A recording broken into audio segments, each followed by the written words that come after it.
400 సంవత్సరాలు ఇశ్రాయేలీలు ఐగుప్తు దేశంలో దాస్యత్వం చేశారు. కూలీలా, జీతం జీతం అడిగితే ఏమన్నారు? నీకు దిక్కున్న చోట చెప్పుకోరా, దేశమే మాదిరా, నీకు దిక్కున్న చోట చెప్పుకో అని అన్నారు. ఎన్ని సంవత్సరాలు జీతం వేయకుండా బిగబెట్టారు? 400 సంవత్సరాలు కష్టాజీతాన్ని బిగబెట్టారు. 400 సంవత్సరాలు కష్టపడి ఏం సంపాదించారు? ఏమీ లేదయ్యా, బూడిద తప్ప ఏమీ మిగలలేదు. అద్భుతం తెలుసా? ఇప్పుడు ఐగుప్తు దేశం నుంచి కనాను దేశానికి వెళ్ళాలి. దేవుడేమన్నాడంటే, మీరు ఐగుప్తీల దగ్గరికి వెళ్ళి, మేము మా దేవుడిని ఆరాధించడానికి వెళ్తున్నాం, కొంచెం మీ మెల్ల ఉన్న బంగారపు గొలుసేయండి అని అడగండి, వాళ్ళు ఇచ్చేస్తారు. కూలే బిగబట్టిన వాళ్ళ దగ్గరికి వెళ్ళి మీ బంగారపు గొలుసేయండి అని అంటే ఎట్టిస్తారయ్యా? నువ్వు అంటాం, మేమేంటాం, నువ్వు భలే ఓడివయ్యా, వాళ్ళు కూలే బిగబట్టిన బ్యాచ్ అయ్యా, నువ్వు ఊరుకో భలే చెప్తున్నావు. డెఫినెట్గా నేనైతే అనేవాడిని. కానీ విచిత్రం ఏంటో తెలుసా? ఇశ్రాయేలీలు అనలా, దేవుని మాట పట్టుకొని వెళ్ళారు.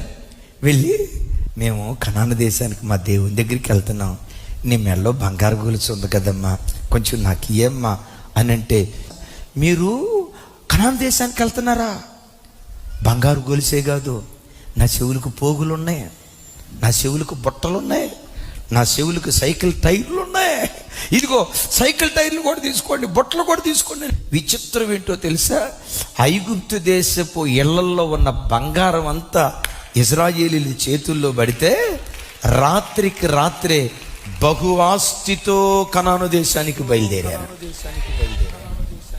కొన్నిసార్లు బిడ్డలారా, మీ జీవితాల్లో కూడా, దేవా నేను ఇంత భక్తిగా బ్రతికినా, ఇంత దేవుడని పరిగెత్తినా, దేవుడని పిచ్చి ప్రేమతో నేను బ్రతుకుతున్నా, ఎందుకయ్యా నా జీవితంలో బిగబెట్టావు?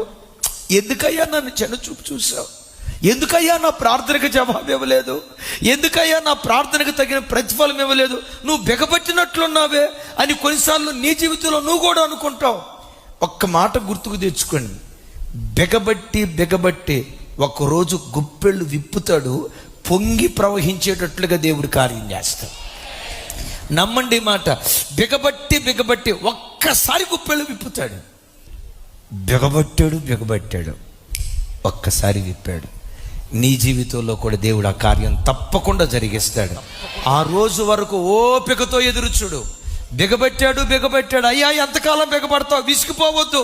బిగబట్టి ఒక్కరోజు ఆకాశపు వాకిళ్ళు విప్పుతాడు. విప్పిన తర్వాత, ఇది కళ నిజమా? నీ స్థితి చూసి నీవే మురిసిపోయే దినాలు నా దేవుడు తప్పకుండా నీకు అనుగ్రహించును గాక.